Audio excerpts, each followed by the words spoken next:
د رمضان پیکج چې دی دا به کمو کسانو ته میلاویږي او په دې کې کم کسان چې دی رجسټریشن کولی شي او کمو کسانو ته چې په روز کال نه دی میلاو شوی نو هغو له هم پکار دی چې هغه دا واوري داسې نه چې سبا ورځې بیا دا خبره کوي چې پلانۍ پارټۍ وال ته میلاویږي او موږ ته چې دی دا نه میلاویږي یا مالدارو ته میلاویږي او غریبانانو ته نه میلاویږي. نو اول به دې باندې ځان پوه کېده پکار دی د دې نه مخکې چې دی چې تاسو رجسټریشن کړی نو تاسو ته میلاو شي. کله چې روپۍ ورکړی کېږي نو په هغه ټایم کې تاسو وایئ موږ ته روپۍ چې دی دا میلاو نه شوې خو د هغې نه مخکې رجسټریشن ده چې تاسو رجسټریشن وکړئ نو د هغې نه وروسته به را تاسو ته میلاویږي. له په روز کال چې دی دوه قسمه روپۍ میلاوېدلې یو 10,000 میلاوېدلې یو 5,000 میلاوېدلې. 5,000 چې دي هغه د وفاق د طرفه میلاوېدلې لکه د وزیر اعظم د طرفه چې دی هغه پیکج اعلان شوی چې دا به موږ ورکوو چې کم غریبانان دي هغو ته میلاویږي. خو هغه کسان ته میلاوېدل چې کم کسان په جانچ پړتال کو لکه د بېنظیر د پروګرام دپاره رجسټریشن کړو خو هغو له طرفه چې ورته روپۍ نه وې میلاو شوي نو هغې کسان ته میلاوېدل او په جانچ پړتال کې چې کم کسان پراته وو نو هغو ته میلاو شو.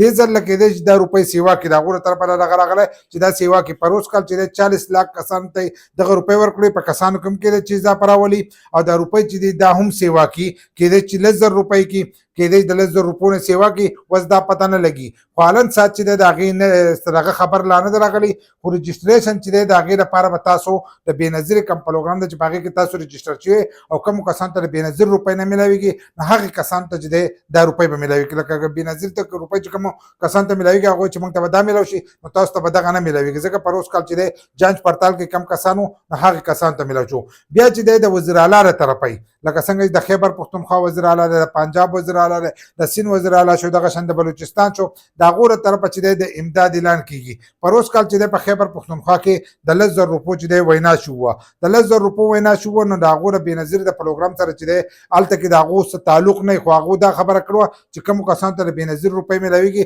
نو هغو له به موږ دا نه ورکوو موږ به د هغه کسانو له ورکوو چې کومو کسانو ته روپۍ نه میلاویږي ځکه هغه به هم ستاسو اکاونټ ته راتلې نو هغوی د دې د وجې نه به ستاسو اکاونټ چې دی دا به بندېږي د هغې لپاره به تاسو ځان له اکاونټ جوړوئ نو ستاسو اکاونټ ته به دغه راوړي. قسمه قسم خبرې چې دي دا به دې کې راغلې وي نو د هغې د وجې نه ځینې کسانو ته هغه میلاو شوي ځینې ته نه وي نو په هغې کې ډېرو کسانو دا خبره کوله چې پی ټي آی والا پکې خپل کسان چې دي دا لیکلي دي او باقي کسان له ور نه کړل نو د دې رجسټریشن چې دی دا به د اوس نه شروع کېږي په یو څو ورځو کې چې کله دا میاشت په اخره کې شي نو په دغه ورځو کې به شروع کېږي نو په هغې باندې به موږ تاسو له ویډیو راوړو چې کله موږ ویډیو وکړه نو تاسو به ځئ په خپله علاقه کې به معلومات کوئ او خپل رجسټریشن به کوئ چې رجسټریشن وکړئ نو تاسو ته په پروژه کې بیا دغه پیکج چې دی دا به تاسو ته میلاویږي. خو رجسټریشن چې تاسو نه یې کړی نو بیا دغه روپۍ چې دي دا تاسو ته نشي میلاوېدلی نو بیا که تاسو ډېرې منډې تړې کوئ چې پلانې پارټۍ والو ته میلاویږي او مالدارو ته میلاویږي خو بیا به تاسو ته نه میلاویږي. د هغې نه مخکې د هغې رجسټریشن چې دی لازم دی. خو حالن ساعت د هغې څه معلومات نه دي راغلي او د وزیر اعظم له طرفه خو په میټینګ شوی دی خو لا اعلان یې نه دی کړی چې دومره روپۍ به ورکوو